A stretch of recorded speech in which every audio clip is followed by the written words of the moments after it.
common Nigerians are being killed daily like animals, of which the Constitution of the Federal Republic of Nigeria is being brought to question, which most of our other colleagues have made mention of the clauses of those, the Constitution.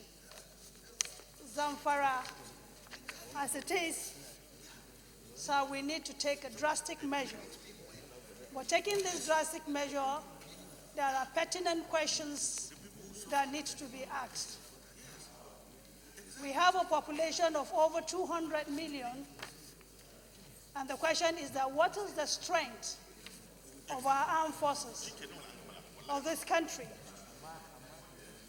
If we know the strength of our armed forces, then obviously, probably we'll make a comparative analysis. Secondly, sir, it is not only Zamfara that is facing this crisis, but the kind of wanton killing on a daily basis calls for a drastic measure. I need to make a comment which obviously my colleague, Senator Boacha, made mention. And I think if we want to talk about a country, and we as Nigerians, we don't need to go backward, but we need to look at a way forward. Taraba too has crisis. Adamawa is in crisis. Kaduna is in crisis. Rivers is in crisis. Niger is in crisis. Plateau is in crisis. Benue is in crisis. Katsina too is in crisis. So if we looked at all the 36 states, virtually almost 80% of our states are in need of one, security agencies or the other. So the comparative analysis that we need to ask is that, what is the strength of our armed forces in this country? Do we need to recruit more people?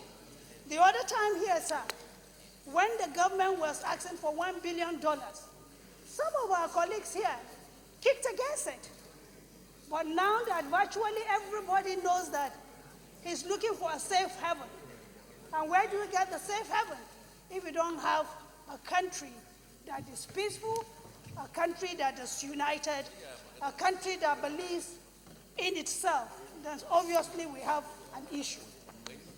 Sir, women are becoming widows, children are becoming orphans, and poverty is on the increase on a daily basis.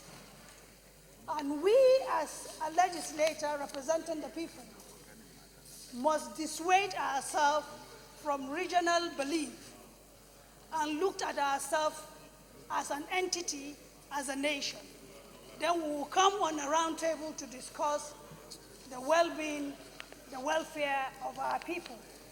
As it is said in the Constitution, we, the people of the Federal Republic of Nigeria, have firmly and solemnly resolved to live in unity and harmony as an indivisible, indissoluble, sovereign nation under God, dedicated to the promotion of inter-African solidarity, world peace, international cooperation, and understanding. If we, the people of this country, cannot live harmoniously, then obviously the Constitution is to be questioned.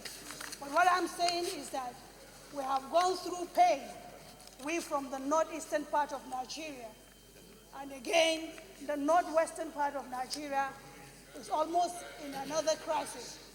But we want to crave the indulgence of this hollow chamber to look into these affairs of security and bring the government to come to be accountable. That security is paramount, no amount of money. And so even here, the problem I have is that if you go to every government house or houses in Nigeria, the 36 states, you can have minimum of 200 policemen in the government house. So if you take most of these people that are protecting one person, and bring them to the forefront, then obviously we will not be talking about insecurity here and there. The numbers of policemen or security agents, I mean people that are guiding an individual or a family, I think we need to look into it. And thank God that even we are going to deliberate the reform of the police so that we can look inward and look at the nitty-gritty. One life saved is a national, asset.